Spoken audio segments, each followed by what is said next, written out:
Hello, everyone. My name is John Craik, and I am a quantum healing hypnosis practitioner. I am excited to share some excerpts from a session that I did with an individual who I've worked with more than once. This was my second session with her, and this is an individual who has a lot of higher dimensional, galactic, ET lifetimes, also experiences as pure consciousness. So it's always a lot of fun to work with her. Also an individual for whom the subconscious comes through very powerfully and very clearly, and with some profound wisdom, insight, and knowledge. So that's always a real pleasure when that occurs too. So the excerpt in the lifetime that will be in the next section following this little introduction is an ET galactic lifetime.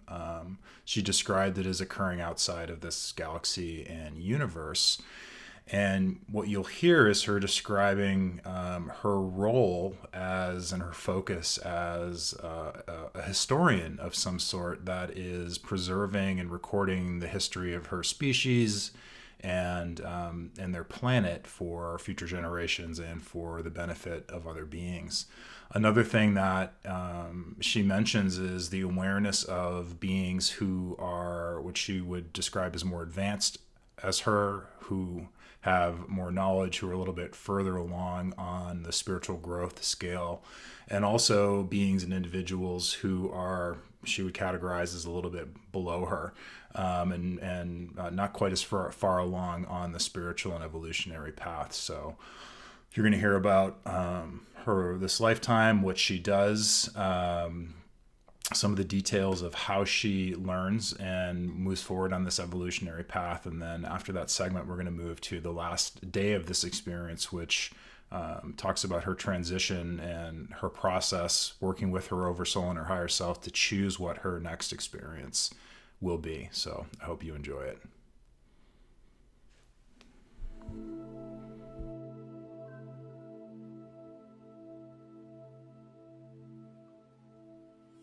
Yeah, I was trying to figure out where I am. It's in a high-rise building.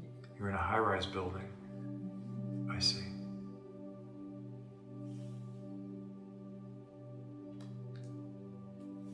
Can you describe what's around you?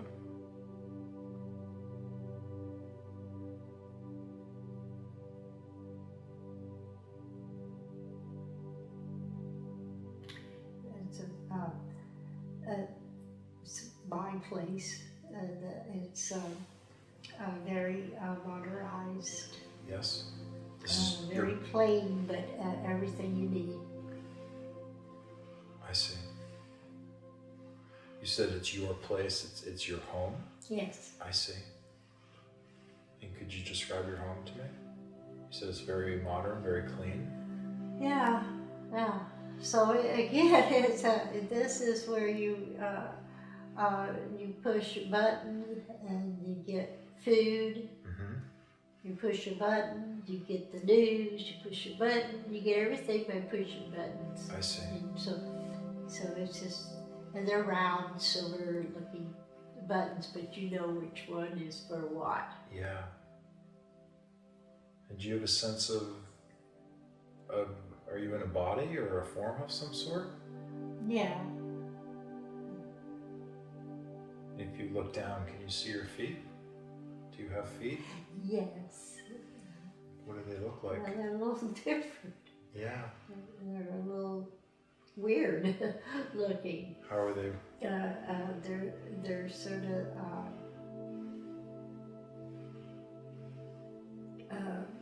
pointed. Yes.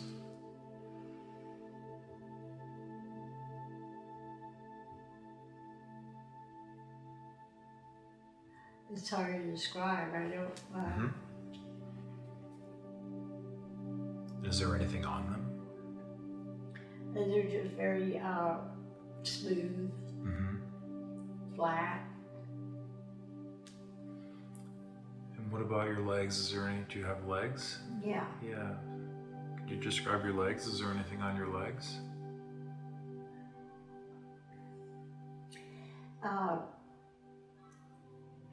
So the only way I can describe it is like a pole. Yes. Okay, like a silver pole, a long skinny pole Mm-hmm. kind of thing, but they're legs. Mm-hmm. And they do bend too. Mm-hmm. And what about your torso and arms? Could you describe those? Can you see your arms? Do you have arms? Yes. Yeah, and hands? Yeah. Are you wearing? Hands are weird a little bit too. You have the one long figure though. You have the long figure that sticks out, that pushes the buttons, but otherwise they're just kind of stuck together. They don't, figures don't separate. I see. And do you have anything on your body?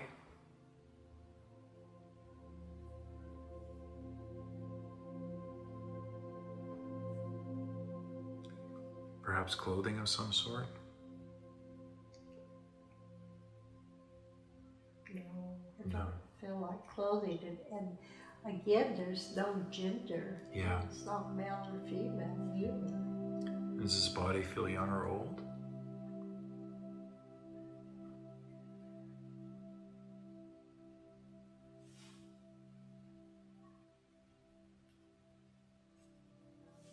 In between. I see. Does it feel healthy? Yes. Yeah. And do you live alone in this space? Yes. I see.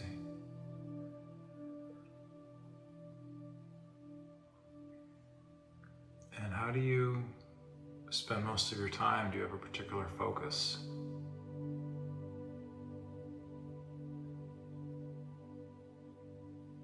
Yeah, I go somewhere. I go somewhere.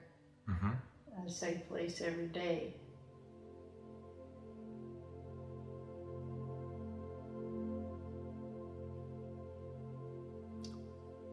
How do you get to that place? It's like you just stand there and go, levitate out, you just go. It's nothing to it. Mm-hmm. And is this place that you go to different from your home? Yes. How is it different? Yeah. It feels more, you enter it with great respect. And so it may be considered like a temple. Yeah. Could you describe it for me? So it's very, like in the building where I live is high rise, but then this is even higher, and it goes up to a point up into the sky that you can't see where it ends. Because it's so high? I see. And when you enter this building, where do you go? This structure, where do you go in the structure? Is there a particular place you go to? Yeah, my level is pretty high. Mm-hmm. You know, you come in on the level that you work at. You come in on that level. Mm-hmm. So there's no need to go in on other people's levels. I see. You don't interact with people lower than you. You don't interact with people at lower levels? Why is that? It's a waste of time and energy. You don't. I see. They can come up to us, and we can allow them to come and visit with us to learn. But we don't need to go down to their level and lose energy, so I choose not to. You would lose energy if you went to a lower level? Yeah. I see. So I choose not to do that. I'll stay up at my level. I see. And you mentioned work in this building? Yeah, it's a type of work. What do you do? That you do.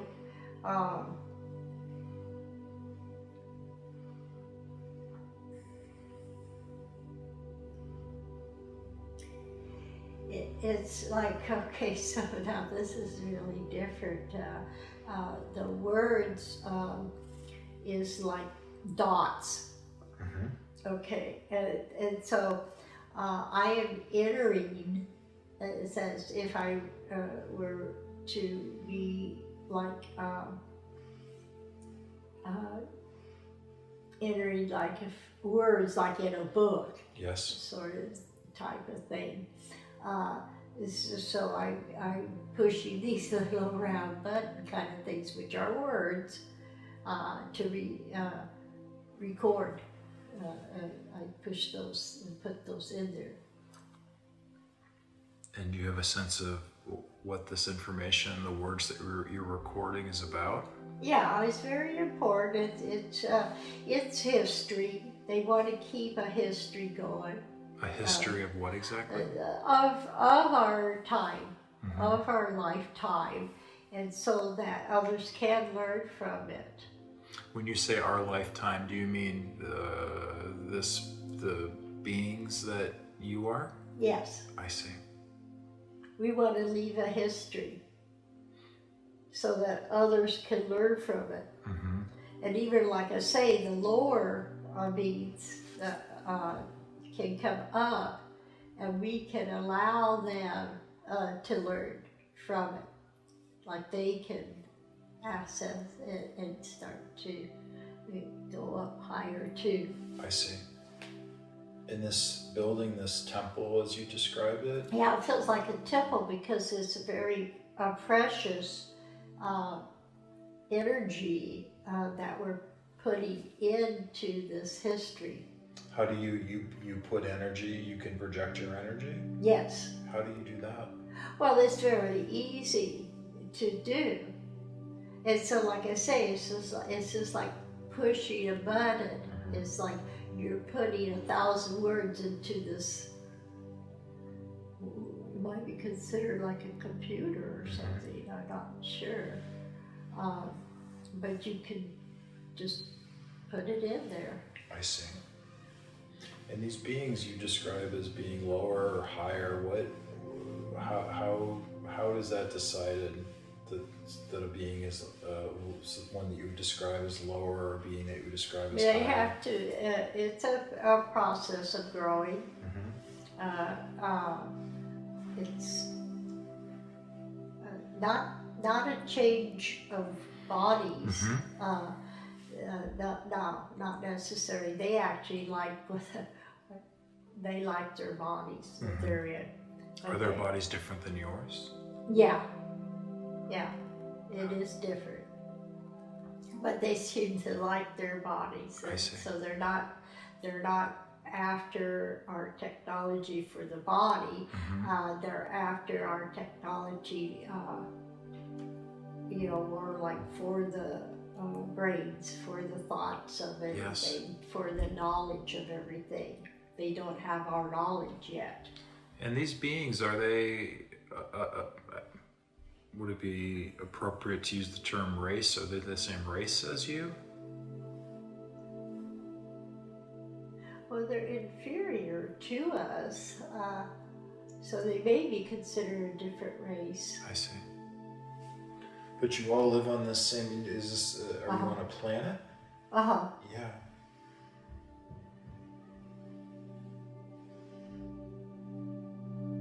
And do you interact with other beings that are on your level? I'm allowed to go up higher. Do you ever do that? Higher levels. Yeah, if I have time, I do that. What are the beings above you like? Well, I can learn from them. Yeah. Even more knowledgeable. And so if I spend time with them, it helps expand me. Yes. Is that something you are excited about or aspire to? Yes. Yeah. That is what you strive for. It's like more knowledge, more intelligence. That's what it's all about. I see.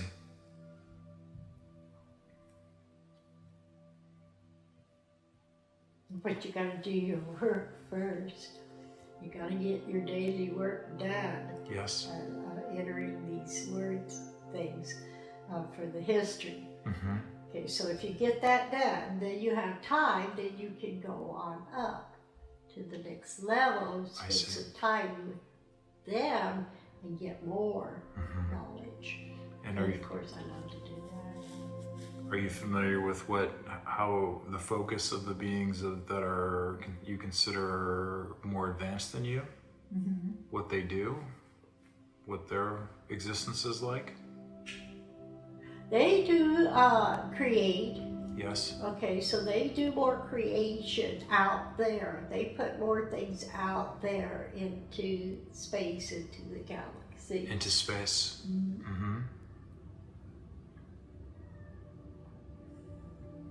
I see.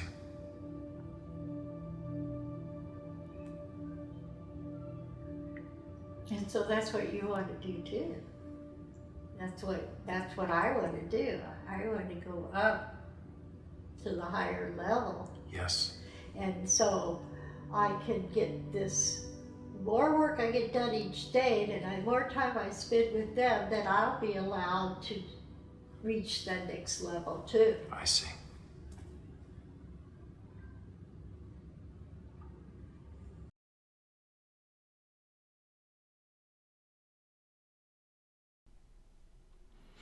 In this next segment, we move to the last day of this incarnation, and we hear about the process of once she has made it up, what she described as this tower of evolution in a way, and that she reached kind of a critical mass of consciousness and energy where she is able to project herself into a new reality and a new incarnation as part of the race of a new planet. And this is really interesting, where she talks about that she's able to actually preview in a way what her options are, what some of those lifetimes would look like, what the races are like, the planets, and choose for her own evolution, her own interest, and her own preference where she would like to go.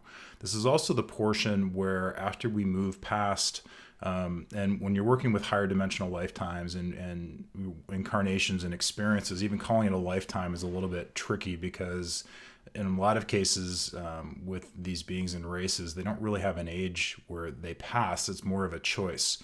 When they get to the point where they feel like that particular experience or focus from the Oversoul level, they've accomplished or learned what they wanted to do, or just really have a desire to move on something else, they consciously move out of the body and into a new experience. But one of the important questions that we ask individuals during the QHHT process is that every lifetime and experience has a purpose and a lesson. And we ask about what the lessons of this lifetime and the purpose of this lifetime were. And she, as you'll hear, mentions two. And one of them has to do with unconditional love. And this means treating all individuals, no matter where they are on their evolutionary path or spiritual path or growth, as equals and with respect and with love. And the second lesson that she discusses is that she learned that the more she assisted other beings, the more that she acted out of unconditional love and selflessness, the faster she moved along her own evolutionary path. And she actually kind of acknowledges at this point, she said, probably should have learned that lesson a little bit faster and moved along a little bit faster. I wonder if we can explore this lifetime a little bit more. I wonder if we could move forward to the last day of your life in this lifetime we're watching. Is that possible? Yeah. And can you tell me what is happening and what you see? Okay, so this may be hard for you to comprehend. Sure. But by the time you get to the top level, yes, you are full. You have so much. So what happens is that you explode. You explode. That's your end of your life there. You all this knowledge and all this energy, creativity, yes, comes to a big boom and you explode. And then all your particles of you go out there. I see. So you're never back. You're never on that planet again.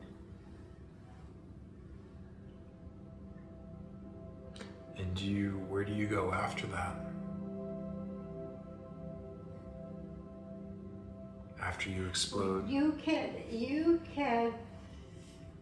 go ahead and decide where you want to go. Mm-hmm. You get that opportunity. You can pick another planet to go to. Yes. You can pick where you want to go. Okay, so when you're getting close to the end on this planet, Yes. and you're going to explode and go out there, you want your main intelligence to go to a certain planet, Mm-hmm. that's where you choose it ahead of time, and that's where you go. That's where you send yourself. May I ask how you make that choice? You make that choice back before it happens. Mm-hmm.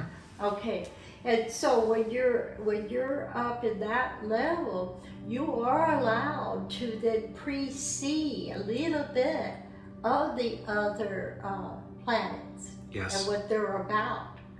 And so you get to pick by what you get to see ahead of time. Mm-hmm. So you do know where you're going. Or if you want, there's some people that just live like recklessly, just don't care, just send me out there. I see. And they go. But I prefer to pick where I want to go. Mm-hmm. And so I pick where I want to go. And I want it to go to, it's hard to describe it.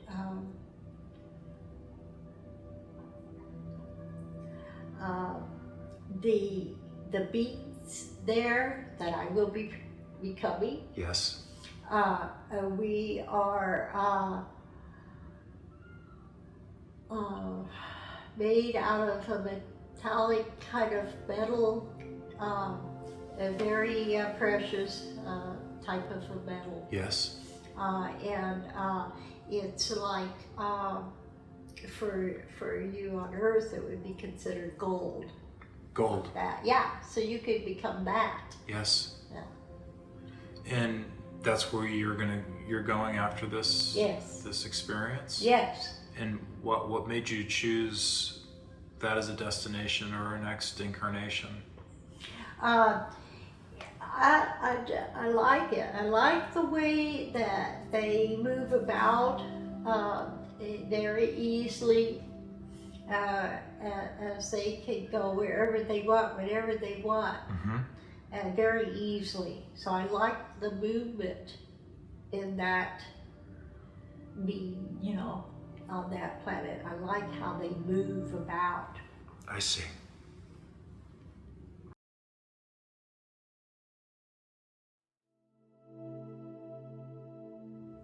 And from this other side of that experience that you just described,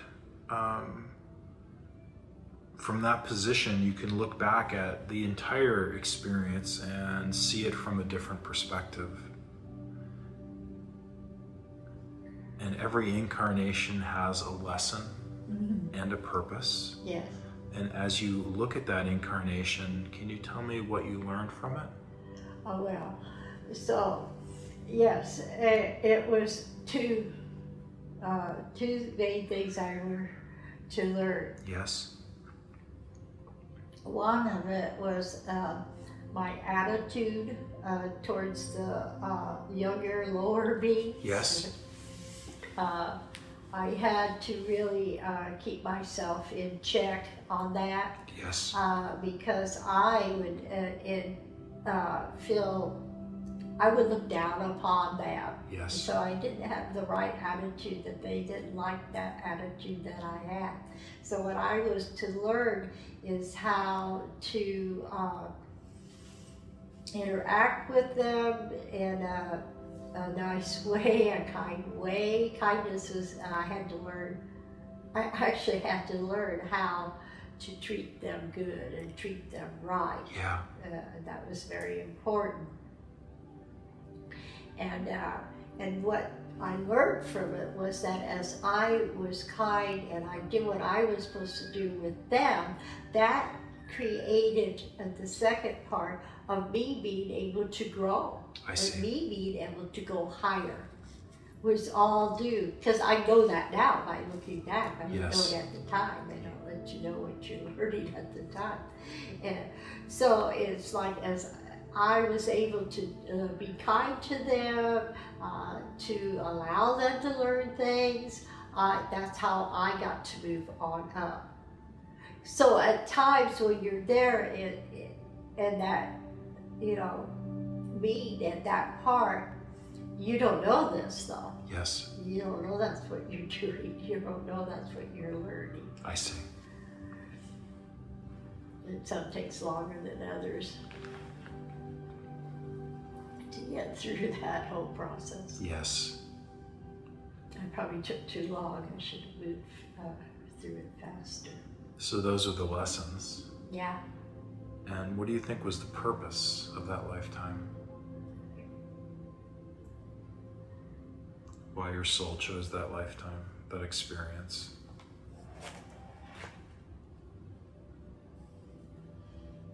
It is to help us understand other beings. Mm-hmm. And for us to realize that as we are kind and loving to other beings, that it actually helps ourselves, our soul. Yeah. Beautiful. Thank you.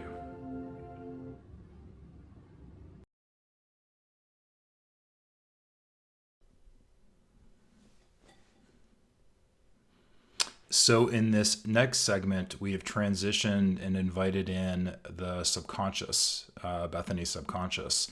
And we've asked that same question, that the subconscious, which has access to her entire soul history, every incarnation she's ever had and every experience, and is acutely aware of her mission and lessons and life plan for this current lifetime, asking why did they show, having the option to show from the totality of those experiences, why did they show those particular lifetimes and experiences? And again, they echo on this theme of treating all beings equally and talking about unconditional love, which they actually say that she's doing quite well with in this lifetime. The other thing that comes in is the subconscious begins to talk about the structure of the ego with humans and the ego in the physical body, and the importance of working and being conscious of the ego, and that the ego tends to judge things, it tends to categorize things and create hierarchies and stuff like that. And that one of the lessons for humanity, or people who incarnate as humans, is really learning about being aware of and mastering that ego, learning how to work with it, how to recognize when it is putting things in the terms of, in the polarities of judgment, and how to work with that, and also being aware of that still coming from a place of unconditional love, or striving to come to a place of unconditional love, and treating all beings with respect and with equality. It could have brought forth many different experiences and lifetimes for Bethany to see today. You chose to bring forward the lives and experiences for her to see that you did. Why did you pick those experiences? It's still a continuation of loving other beings. Loving other beings? Yes, loving yourself and loving other beings equally. And there's to be a good exchange of love between all beings. Yes. And that's what she was working on in these lifetimes? Yes. I see. And may I ask how those lessons in those lifetimes are relevant to this current lifetime? Yes, it's all very similar in the human body as well. Needs to be able to love every race, every gender, every age. Yes. It has to just be pure love. I see. No conditions. And these are similar lessons that Bethany is learning in this lifetime? Absolutely, yeah.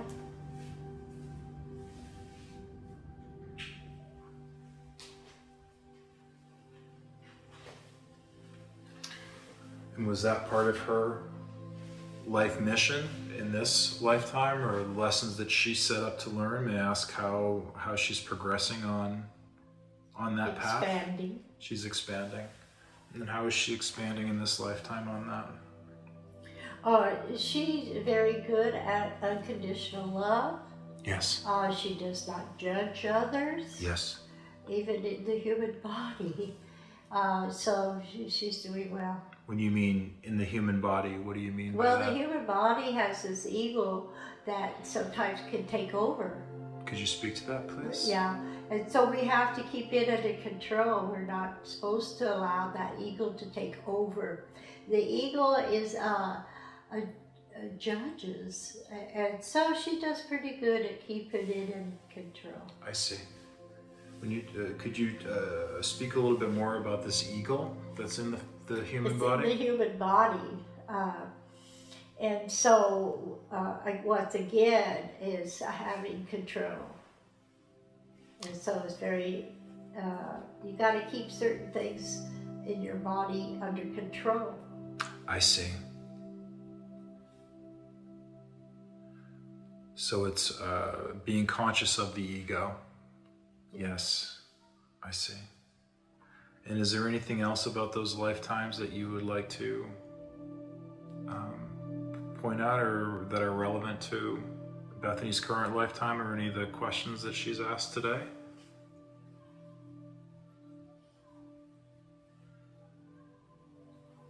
We've told her this before, she has all the answers. Yes.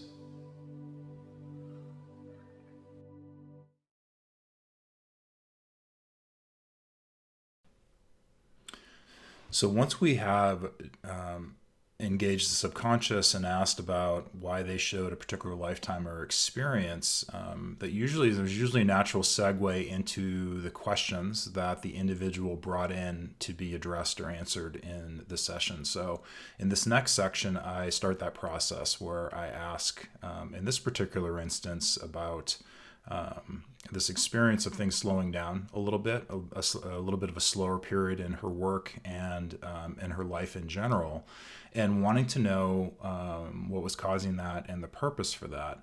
And the subconscious comes back with a very interesting statement, and it says that it's a very natural process, and that it is giving her time to integrate and to bring her mind, body, and soul into alignment, and is a period of rest before a lot of the things that her higher self and she have planned that are coming up in her life. They also expand this to say that this is occurring to a lot of individuals, especially spiritual individuals on the planet, that this is, a lot of people are experiencing a bit of a slowdown. And the purpose that they say for that is to try to get all of these beings into alignment, and to heal, to rest, to reflect on things. And here they start talking about, teaching people love and unity and oneness. They address that there's a lot of issues on the planet to be dealt with. And when folks are acting and working in the frequency of love, when they are identifying with the concept and feeling of oneness, that all beings, all things are connected and are on the larger scheme working together. And this is a period of time is giving people an opportunity to kind of reflect and heal and process a lot of the things that have been coming up with them, with the encouragement from these higher realms to really open their eyes to the reality of connection between all beings and about oneness and about love, and stating that working from that unity, working from that oneness is incredibly powerful, and that by doing so, humanity could make tremendously positive shifts on the planet very quickly if they were operating from one intention, one combined intention, for the highest good, and working together in unity and oneness. Bethany brought forth a number of questions and requests for the subconscious today. May I ask those, please? Yes. One of the first things that she wanted to ask about was her business and the work that she does and her perception of it being, of experiencing a slow period right now. She would like to know, can you tell her why she's experiencing what she perceives as a slow period? The importance of rest. Rest? Yes. I see. The body has to rest. We need to get into alignment with the body, the mind, the spirit, not only just with your own, but with the collective. Yes. And so we're all put on hold and able to get us all joint hooked up so that we can move forward together and be more powerful. I see. And I know from your perspective, and I know the level of the subconscious that Bethany is accessing now is quite high. Could you talk about that process of alignment that you just spoke to, that process of coming into balance as a whole, as a collective and individually? It is of course all of love. Some people don't even understand the word love. And so everybody is at different levels, but we need you all to get up to the same level of love and understanding of each other. Yes. First, you're learning it individually yourselves, but then as you come together, you are to encourage and help each other to reach a same level of love, and then you become more powerful. And from your perspective, the subconscious perspective, how would you describe love or explain what love is? And it is a light. It is a power of light.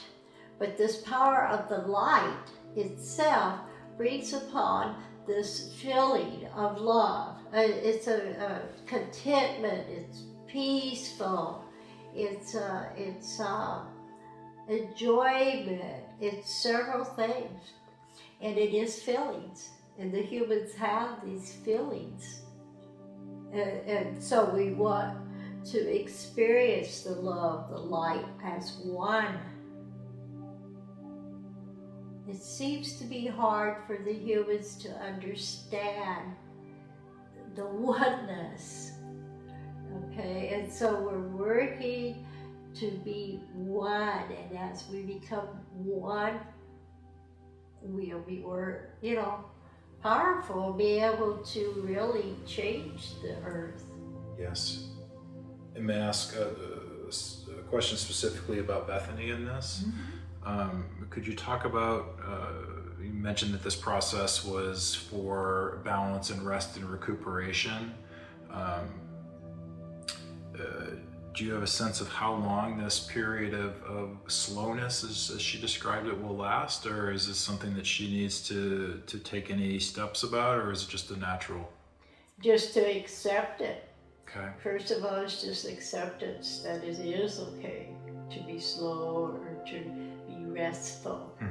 And so once the body, the mind, the spirit experiences it and is okay with it, then it is allowed to do more. I see. So it's like building up the energy during this time. And so with Bethany has this big purpose in helping others. We don't want her to get burnt out. Yes. We don't want her to keep doing the same thing. She's capable of doing several things, but she wants to do them all at once, and we don't want her to. Yes. We don't want the physical body to get drained.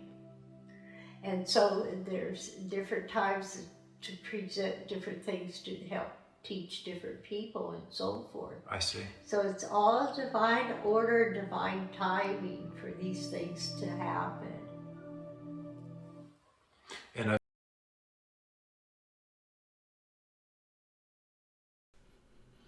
in this next segment, the subconscious is speaking to this individual about some feelings of self-doubt that she experiences at times. And we want to get to the root of where that's coming from. And so when we ask the subconscious, what's the cause of the self-doubt, they talk about an experience that happened in this lifetime when she was much younger. And it has to do with something that her father said to her.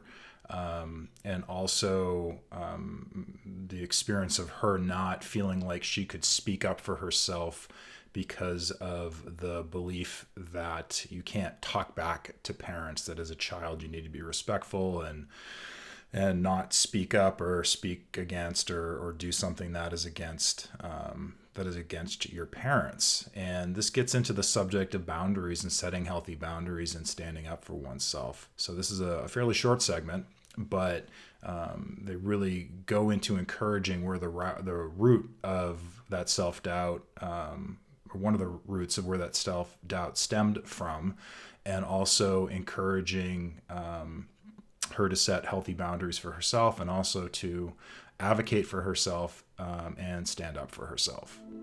Some old stuff that she thought she healed, and she needs to look at it again. Can you tell me when that self-doubt started? As a child. As a child? 5th grade. In 5th grade. Was there something specific that happened then that... Well, just her father would tell her she was stupid. I see. And she knows she's not. Of course not. And she feels like she's healed that, but it still creeps in at times. I see that energy is still in her system and consciousness. Yes. And may I ask what Bethany's soul was hoping to learn from that experience? Her father saying those words to her? And she was supposed to learn to speak up for herself. Yes. But she was told that is talking back. Yes. To a parent. But she is supposed to speak up for herself and be strong for herself. Yeah.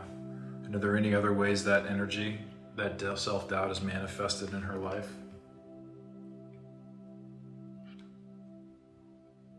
She doesn't speak up for herself. Even times with her children. Yes. May I ask, does Bethany's soul learn what it was hoping to learn through that experience? That experience of the self-doubt?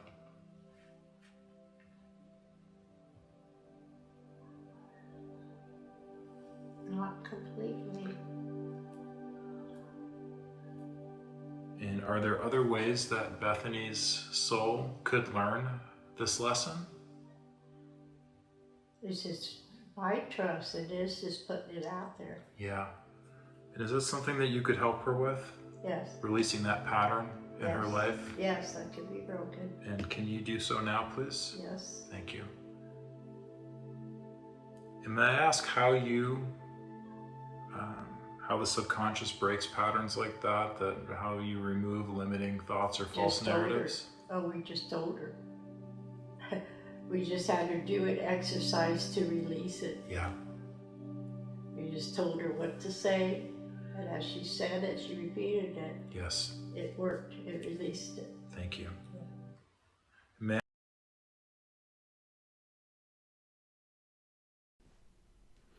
So during QHHT sessions, individuals often come in with some physical issues that they would like some insight and healing around. So this next segment is one of those instances where we're asking a question about some pain and discomfort and tingling in her left hand, and it leads to a really fascinating discussion. They said that the cause of this is actually something that happened when she was a child and has to do with her relationship with her mother and also with her higher self and intuition.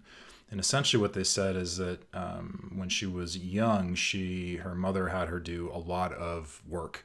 And in particular, one of the things that comes up with this is made her iron a lot of clothes for the family. And it's something she truly didn't enjoy.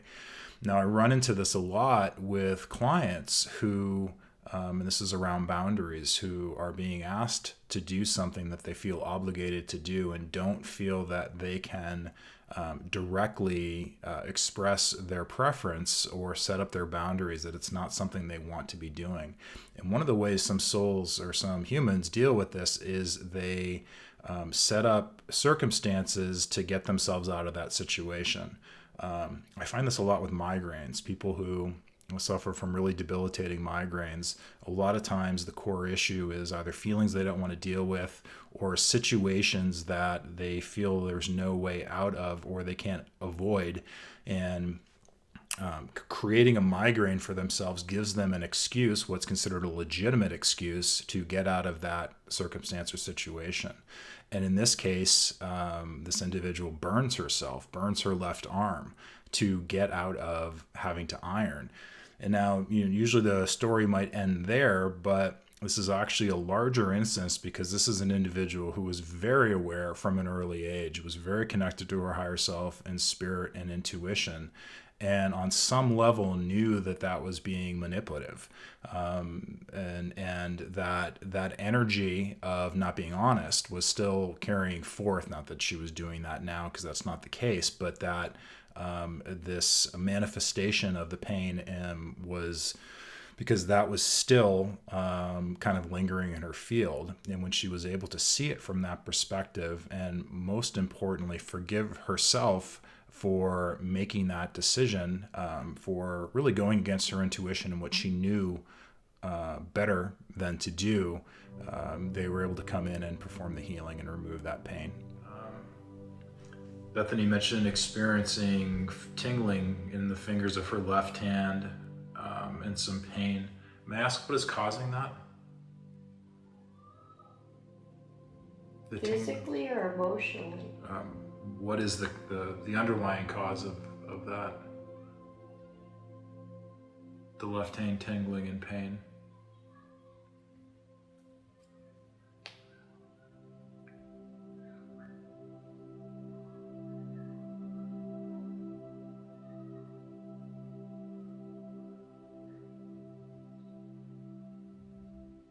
Again, it's something in her childhood. Something in her childhood? Something specific? Yes. When did that begin? It was with her mother. And it's all about her mother had her worked a lot. She had to do all the ironing in the house. The clothes had to be ironed. Yes. And there was piles and piles, sky high, of ironing. Yeah. And she had to do everybody's ironing these clothes. Yes. And she actually did something, even though she would not be able to admit it, as this child. She was probably 12 years old when doing this.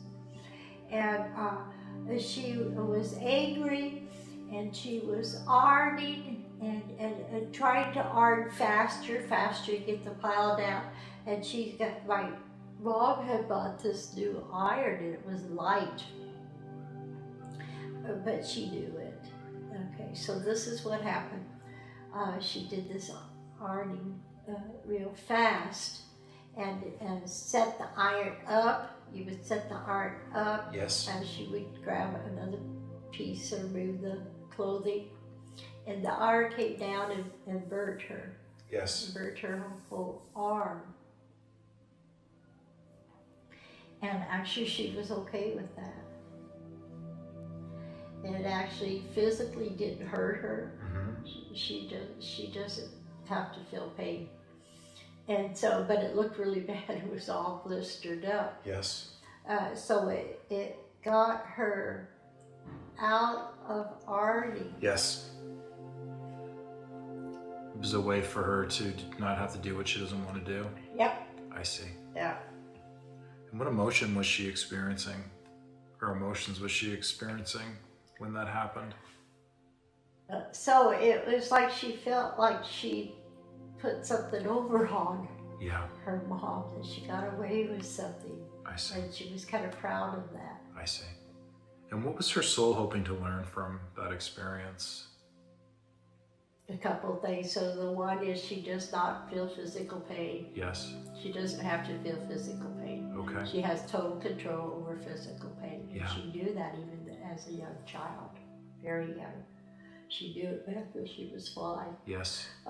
And so she was trying to use a couple of things, emotional things, to get her way on her mother. Yes. And so that was not morally right. Yes. She wasn't being honest. And so, she was guided since a little child. She's very sensitive to people's emotions. Yes. And she felt her own sensitivity. But she also has always known that she has power and she has control, even as a small child. Mm-hmm. And so when she did that, she knew she was doing something wrong. I see. It wasn't right. It goes against her soul. I see. And has her soul learned what it hoped to through that experience?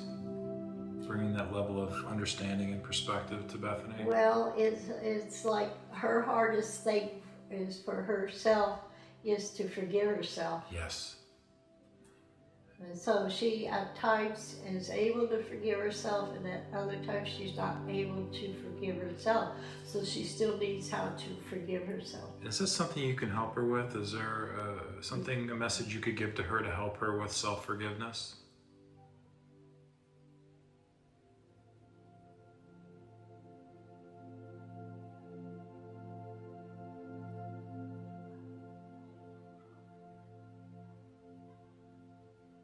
And so it says we're going to give her awakening experience to where she realizes when she's doing this or not doing this. I see.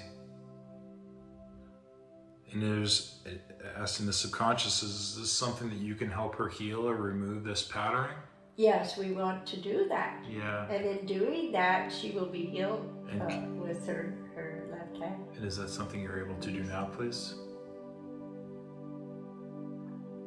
And she will allow it. Mm-hmm. She has to allow it. Mm-hmm. So she has to forgive herself and let go of it. Yeah. And then allow the healing to come in. Yeah. And is that something you can assist her with?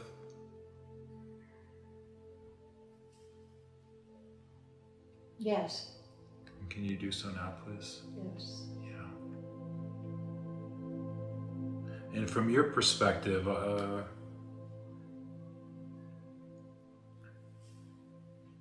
you said part of the learning of this experience was I believe that for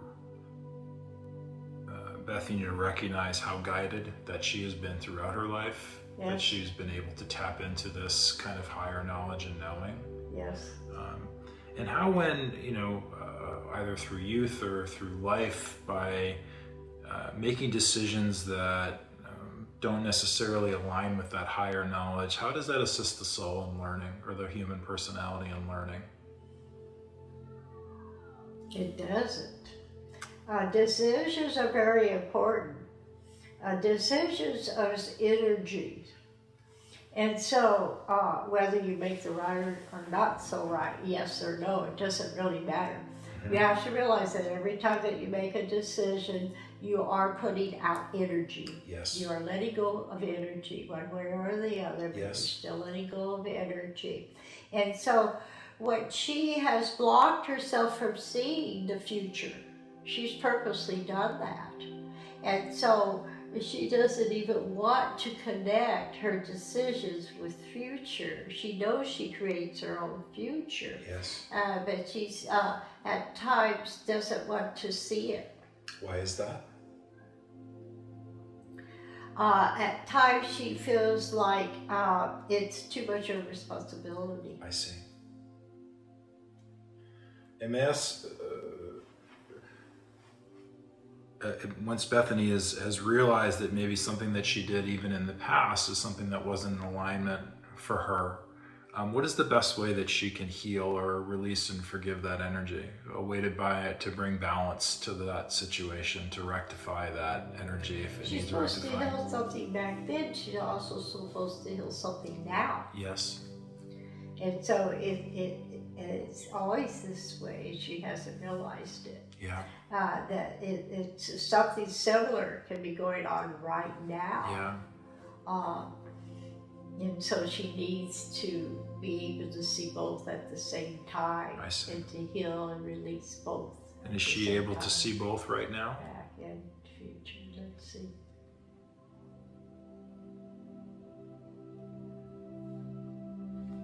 Is there something that's occurring in her present experience that's evoking a similar feeling or dynamic?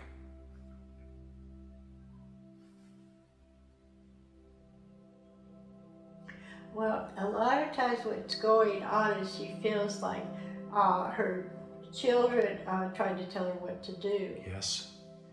And so then that puts her back there as the child, Yes. with the parent telling her what to do. I see.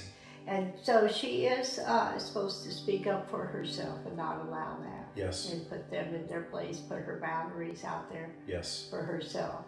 And so that's where it is now, at this time. So that has to be done in order for complete healing. Yes. And is that something that you can assist her with? Yeah. Thank you. That's something that I've seen before working with different souls who seem to have difficulty setting natural boundaries, so they take some action where they're able to set a boundary, whether it's injuring themselves in some way, doing something to still kind of relieve themselves of something they don't want to be doing, or to set a boundary in a way, but in a way that might not be healthy for themselves. And she's just learning boundaries even in her own work, her business. Yes. She is still working on it.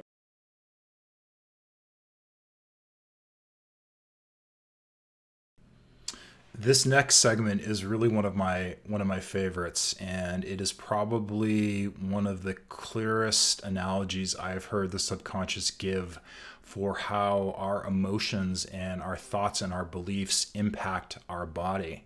And you're going to hear how they describe that. And the way they describe it, they said, imagine you had a puppet in your hands where your emotions and your thoughts and your belief systems, and imagine strings propagating from your hand into the body, and imagine the body was like a puppet. And they literally said that is how the connection works between your emotions, your beliefs, and your thoughts, which they said are very powerful in the body. They're literally moving the body. Your thoughts, your emotions, your belief systems are like a puppet, and the strings are actually manipulating and impacting the body. And they were encouraging people to realize how strong that connection was. So when you look at this process, and also the QHHT process, where we actually go in and get to the roots of what those emotions and those thoughts and beliefs are, and how they are connected to and manifest within the body, this analogy that the subconscious gave was really spectacular. They also have said a few times in this session that people don't have to experience pain. And when I ask why humanity chooses to learn that way, they essentially said that a lot of humans on the planet have numbed out. And they're so numbed out that the only way that they can receive messages in that state from their higher self or from the universe is through pain. It's kind of a wake-up call. It's something that pierces through that numbness to deliver the message. But they said it was never intended to be that way, that it was never intended that humanity had to learn through pain or discomfort, and that there are other ways. So a really beautiful, powerful segment. I ask her to let Bethany know as well, how are you healing her hand?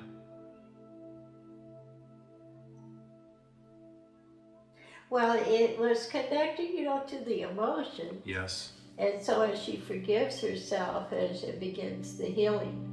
Yes. So you're healing the emotion, you heal the physical Yes. body. And as how well. does the physical... They're very connected. I see. Can you speak to that at all? How the emotions manifest in the body and that connection? It's the easiest way I could tell you how it's just as if, maybe this will work, it's as if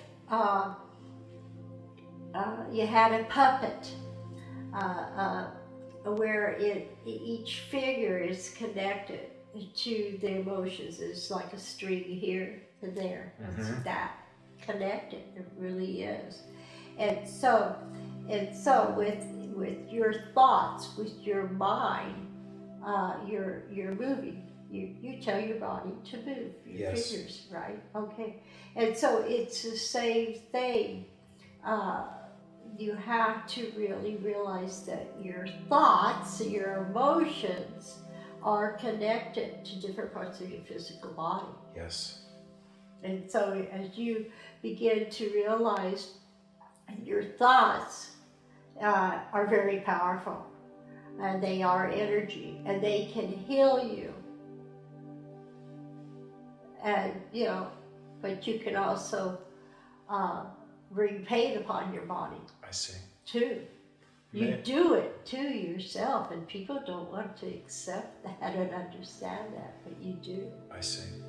And so people need the physical to have pain to wake up to their spirituality, but that's not really necessary.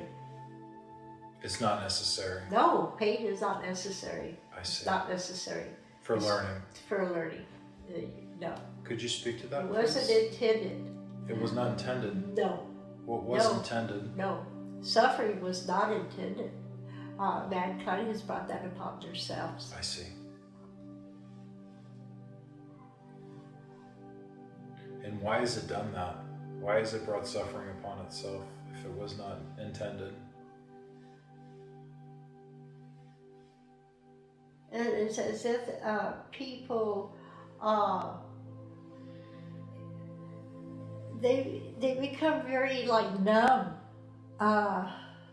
to this world, to their body, and so they create the pain and the hurt to wake themselves up to it. Yes. But that isn't necessary.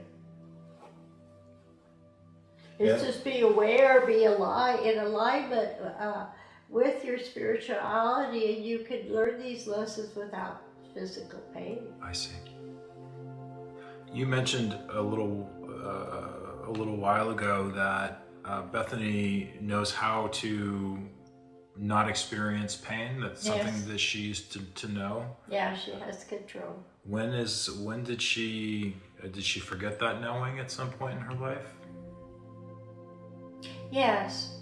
Was there it still comes and goes. Yeah.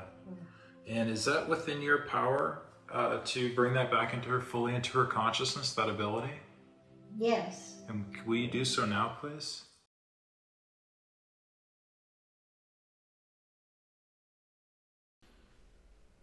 So another health-related question that we addressed in this session was some basal cell growth that she had on her nose and had removed.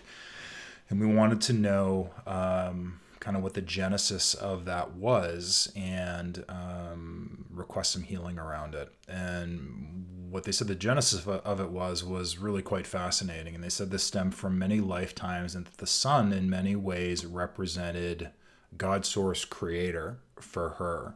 And this was all about the relationship with the sun, with source, with spirit, and acknowledging her connection to that.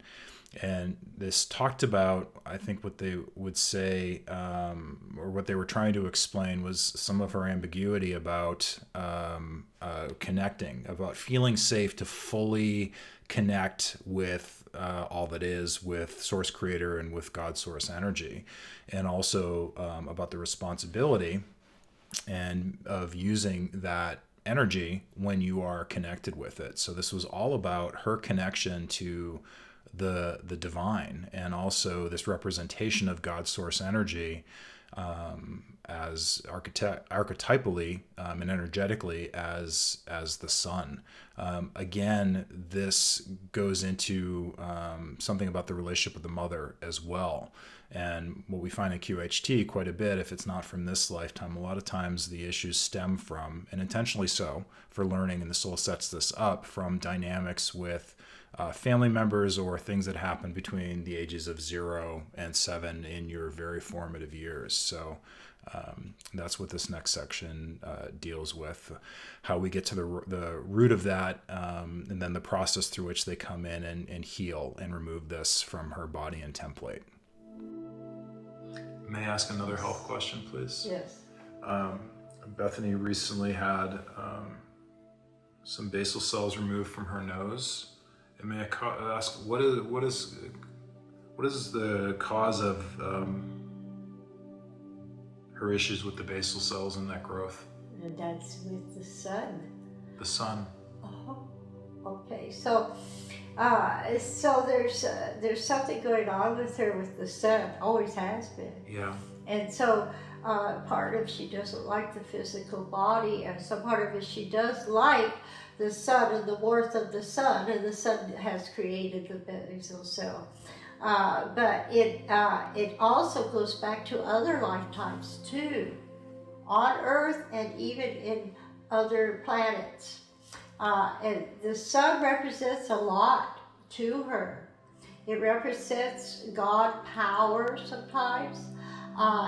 It's like she has to get rid of this, where at times she feels like she's very close to the power, to source, or to the sun.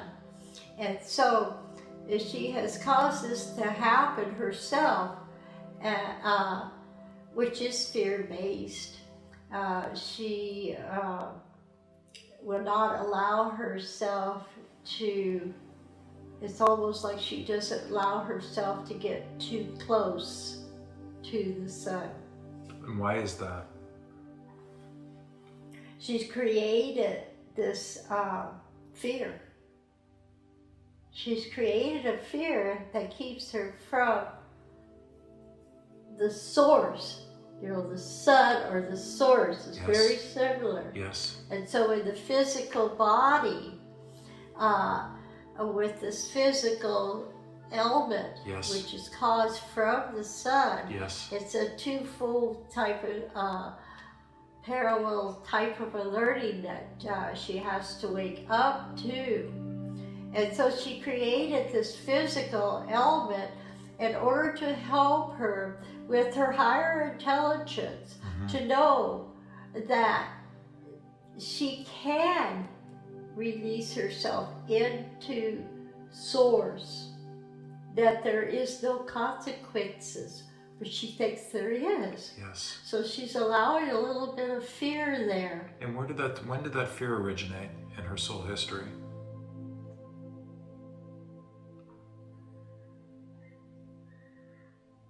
In this lifetime. In this lifetime. Yes. And what was Bethany's soul hoping to learn from experiencing that fear and from this fear around fully connecting to source and source energy? This is something that is also connected to her childhood and to her mother. Yes. She did a lot of healing with her father. Yeah. But she didn't do all the healing she's supposed to with her mother. I see. And so her mother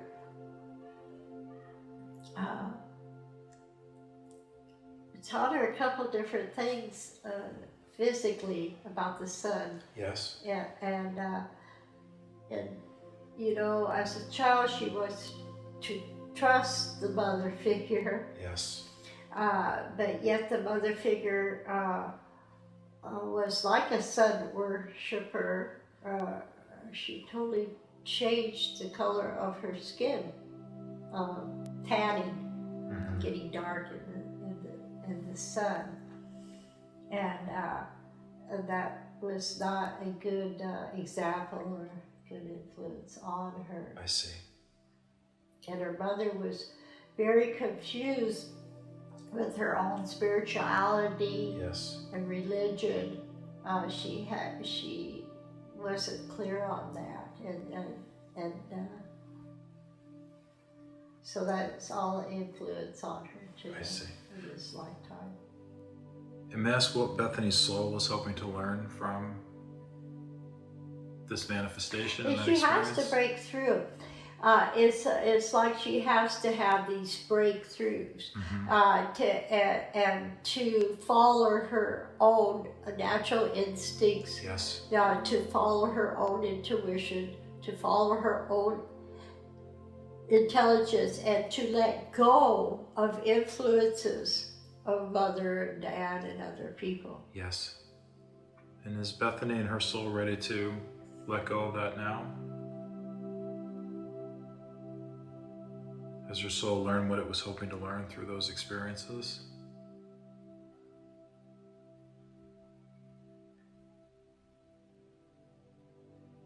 Yes. Yeah. And is this something that you can heal for Bethany?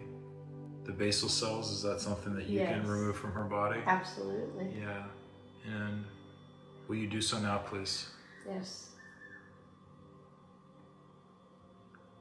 And may I ask how you are clearing all the basal cell issues? Zapping them out. Zapping it? Yeah. And how will Bethany experience this healing? Well, it's all going to go away. She knows, or she has more in her nose. She knows exactly where they're at, and we're going to take them away. And then her other question about the one that's on her scalp, yes. It is already healed. Yes. Yeah. When you say it's already healed, this will be... And this is something that Bethany herself has been healing for years. Yes. They wanted to go into the skull. They wanted to go in and cut it into the skull. She said no. And so she started working on the healing. Okay, so she healed it. She totally took away the roots. There's no roots inside. They're healed. They're gone. The roots are gone. And even on the outside, it's almost gone. There's a evidence of it still there, but it's gone way down. I see. And so there's no need to leave any there. The only reason any is left there is as a remembrance, but she is to know it's totally healed. Totally.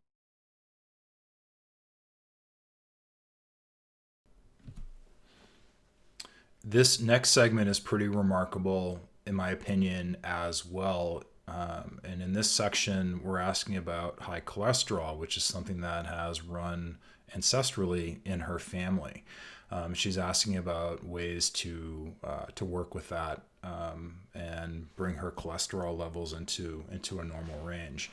And the subconscious comes in and basically says that she has forgotten some things on the soul level, and that the DNA is not dictated by ancestral, by what's happened to ancestors. It basically literally says that the soul is not connected to the DNA, and that you do not have to, no human has to inherit or take on the ancestral karma or patterning or disease and ailments from ancestors, that it is within their power to change that for themselves. It's within their power for how they wish to have their DNA express personally in their body, which is an incredibly powerful message. And they talk about that process, and they talk about how it gets carried down ancestrally through lines, and also some techniques of how you go and you work with that DNA, your own DNA, to break those patterns and to choose the preferential expression that you desire. What is causing Bethany's high cholesterol? She's accepting that. She's accepting that as a heritage. Yes. In her family. And she does not have to accept that. She already knows how to work on the diet and exercise for it. Yes. But there's a lesson here that she hasn't learned yet. May I ask what that lesson is? It's about the bloodline, about heritage. Yes. And so what we need her to know is that you do not have to inherit physical things. Yes. Within your bloodline. And so she does not have to accept this. Could I ask you more about that, please? How are those traits, how is that stuff passed down from generation to generation through the bloodline? It's a memory in the cells. Yes. The cells remember everything. And so it is a remembrance, but it's also as if it is a influence, just like parents are influenced over our emotions. Yes, she mentioned that earlier, yes. Mm-hmm. Well, it goes back in the bloodline, are the generations of your, and so you accept it where you don't have to, though. Yes. So may I ask if Bethany was able to come into that fully, that knowledge that she does not have to carry on those traits from her ancestors that are not for her highest good. What impact would that have on her cholesterol? It could be healed. Could be healed. And is that something you're able to help her with? Yes, but she wants to. She wants an understanding. Yes. In her human brain, in her human mind. How can we help her? And so we could go beyond that. We'll go and tap into her higher intelligence. Okay. And as she taps into the higher intelligence, there is a understanding of how this works, and that's what she wants. She wants the higher intelligence of the understanding of how it works. Yes. And so with that, we can tell her simply that your soul is not attached to a physical body. What do you mean by that? The soul is not attached? The soul isn't attached to a bloodline. I see. And so you don't have to inherit physical, bloodline elements. I see. And could you speak to about gene expression and DNA that is inherited and how that works with and this? That can be changed too. And she's just coming to that realization that we can change our DNA. She's always accepted it. And so it's just now coming into her that she does not have to accept that DNA and that she can change her own DNA. And may I ask the subconscious how humans and Bethany in particular can change her DNA? Go into their higher self, go into their higher intelligence and just do it.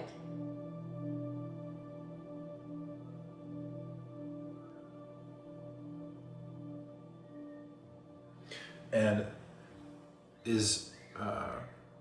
I know is within your power, as you said, to bring her her cholesterol levels to the optimum, most healthy levels for her body. Is that true? Yes. And can you do that? We did that for her high blood pressure. Yeah. So she needs to have faith. Yes. She had accepted that this is a good one for her. She had accepted the high blood pressure because she knew that ran in the family. Yes. She knew her grandfather had high blood pressure. Yes. She had accepted that.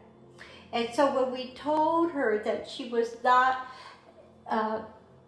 connected to her grandfather's DNA, yes, but when she was able to accept that, she was able to get rid of the high blood pressure that she's had for many years. Yeah. And it's gone. and it's healed. She can do the same thing for her cholesterol too. And is that something we can do now, please? Yeah, we should do it now. Yeah. May I ask that you heal that issue with that new knowledge, with that connection to her higher intelligence, with her ability to tap into that knowing that she does not have to accept the DNA, that expression of certain ailments, certain physical expressions from the ancestral line? Yes, we're working on it. Thank you.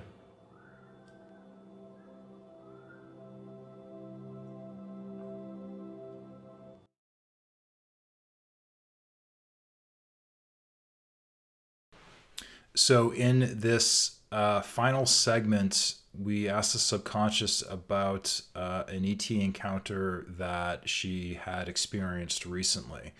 And specifically, she was interested in who these beings were.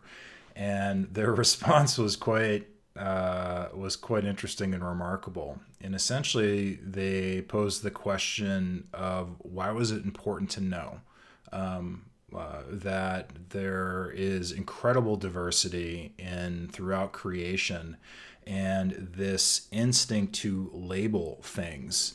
And this has been a theme on some level throughout this entire session when she was learning about treating all beings equally, about this concept of oneness, that everything is connected, this tendency of the human ego to create, to judge, and to create hierarchies. And they're using this opportunity of her asking this question to basically say, hey, you know better. You don't need to know what our name is. It's not really important anyway. And that we are all united. We are all connected. We are all one. They also speak about that they are in fact family for her, and they talk about non-interference in a way, that they're always around and with her, but that they do require an invitation.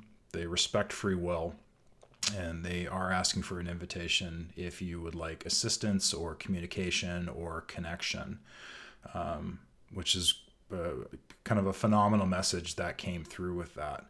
And then we asked a little bit more about this lifetime and the experience of what she described as the explosion that happened, where her consciousness broke into many different pieces, and her main consciousness moved and chose that new incarnational path. And we asked some questions about how the Oversoul functions, how the Oversoul is able to separate itself into all of these different experiences to learn and to grow and differentiate itself, but also at any time can bring itself back together. And then finally, they talk a little bit about time and distance. And the message that they give is that really in the higher realms, there's no such thing as time and distance. And they talk about the process of how it was created on this planet and what some of the intentions behind that were. Bethany wants to know what this race of the star people were that she encountered during her nose surgery.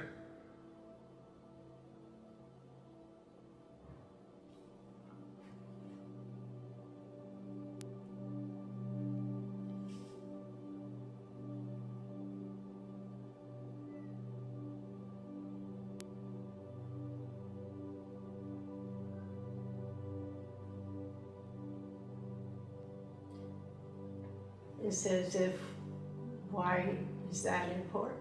Mm-hmm. Okay, and it is necessary. And so we are coming to her as, why do you still want to put people and beings in certain categories, certain races? Part of it is, even as and American Indians with the different tribes, you try not to be prejudiced, but you saw how the different tribes treated each other. And so as you're still trying to do this in the space, in the other beings, yes, it's like you're still doing that. Okay, and why? Why do you need to know this? There's so many different names, as there is in the Indian nation too. And so it's like part of this is a thing that you have to fight, because you say you're not prejudiced, and yet why do you need to know this? This is what we're coming to her with. Yes. It's like there's so many different names, there's so many different labels. And so that is a human thing that you seem to have fought. You've been fighting it since you were in college. But it's like, why do you still go there? You know?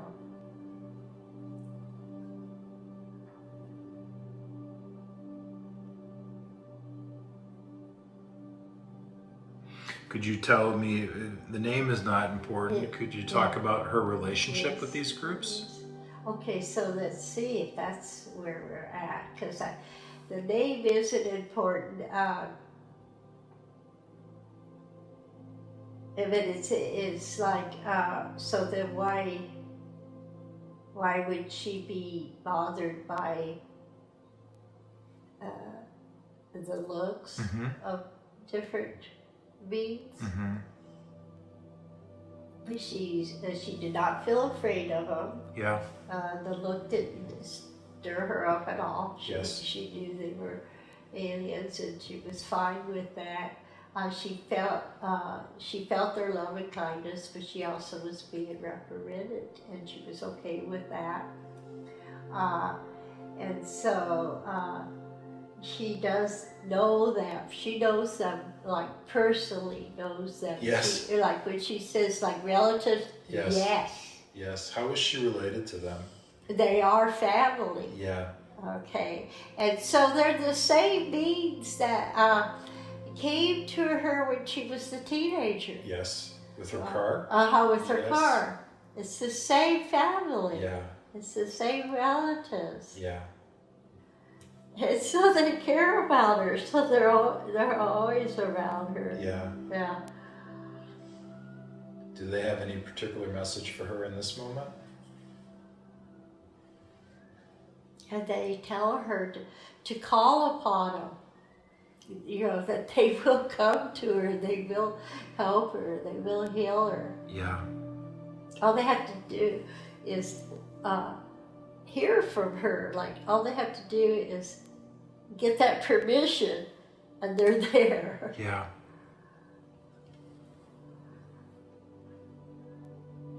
Permission meaning her actively requesting their assistance? Yes, they will come to her. Yeah. You know, they come to her when they want to, but they can come to her when she wants them to. Yeah. She is allowed to do that.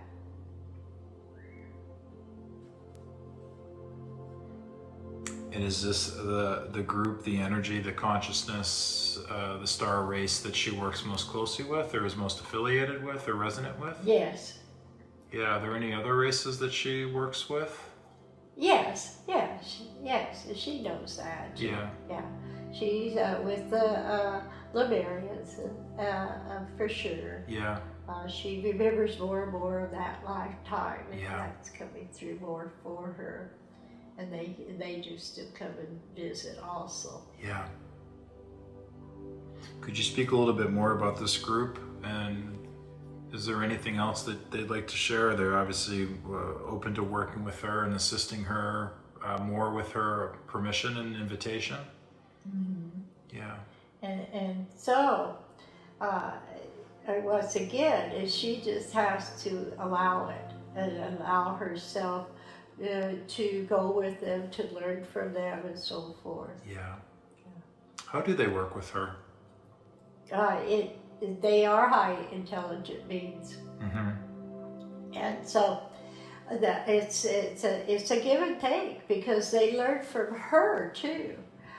They have learned a lot about the human body and emotions from her, because she's always shared. And this started when she's very young. Yeah. Okay. And so so they learn from her as well as she learns from them. I see.